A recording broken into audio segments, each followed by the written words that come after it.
ఈరోజు ఉట్లూరు పంచాయతీ సీతారాంపురంలో పద్మావతి కళ్యాణ మండపానికి మ్యారేజ్కి వెళ్ళాము. అక్కడ గుడివాడ ఎమ్మెల్యే గారు, అమలాపురం ఎమ్మెల్యే గారు వీళ్ళందరూ కూడా వివాహానికి హాజరవడం జరిగింది. వివాహం చూసుకుని నేను బయటకుని వస్తే నా కారు బయటికి వెళ్ళడానికి వీలు లేకుండా ఇక్కడ ఉన్నటువంటి వైఎస్ఆర్ పార్టీ ఇన్ఛార్జి మా కారు ఎదురుగా అడ్డంగా పెట్టి గొడవని ప్రేరేపించి ఆ గొడవ ద్వారా రాజకీయ లబ్ధి పొందాలని ప్రయత్నం చేశాడు. ఇవి ఈ కూటమి ప్రభుత్వంలో ఇలాంటి విషయాలేవి కూడా ఎదరికెళ్ళవు. ఇదేమీ కళ్ళు లేని ప్రభుత్వం కాదు, చూస్తూ ఊరుకునేటువంటి ప్రభుత్వం కూడా కాదు.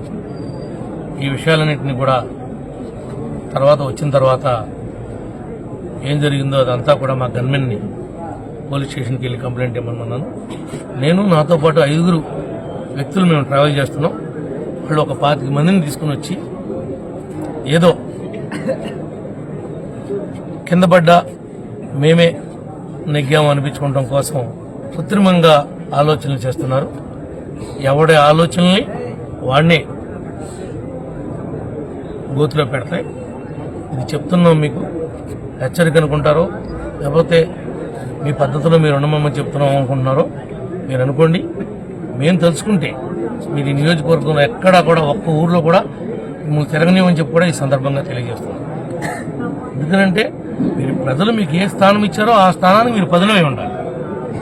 ఆ స్థానాన్ని కాదనుకుని మీరేదో భయభ్రాంతులకు గురిపెట్టి ఏదో 10 కార్లు వేసుకుని ఒక కాన్వాయ్ లాగా మేమేదో ఎక్కడ ఎవరు పోయినా భయపెట్టగలమని కనుక మీరు ప్రయత్నం చేస్తే చట్టం చూస్తూ ఊరుకుండదు, ఈ ప్రభుత్వం కూడా చూస్తూ ఊరుకోదు అని చెప్పి మీకు ఈ సందర్భంగా తెలియజేస్తున్నా.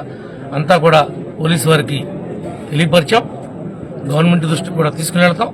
తప్పనిసరిగా ఇలాంటి కార్యక్రమాలు ఎవరైతే చేపడుతున్నారో వాళ్ళ మీద చర్యలు తీసుకునే వరకు కూడా మేము ప్రయత్నం చేస్తామని చెప్పి ఈ సందర్భంగా మీకు తెలియజేస్తున్నాం.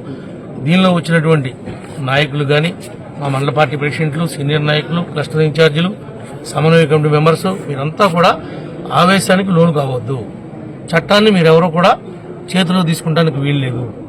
మన నాయకుడు ఏమైతే లైన్ ఇచ్చాడో ఆ లైన్ ప్రకారమే మనం వెళ్ళాలి తప్ప ఆ లైన్ దాటి ఎవరు కూడా వెళ్ళొద్దని చెప్పి కూడా మనస్ఫూర్తిగా కోరుకుంటున్నా. మీరు 24 గంటలు వెయిట్ చేయండి. వాళ్ళు చేసినటువంటి దురాఘాతాలనే విషయాలను కూడా ముఖ్యమంత్రి గారి దృష్టికి, ఉప ముఖ్యమంత్రి గారి దృష్టికి అందరి దృష్టికి కూడా నేను తీసుకుని వెళ్తా. తప్పనిసరిగా న్యాయం జరిగే విధంగా ప్రయత్నం చేద్దాం.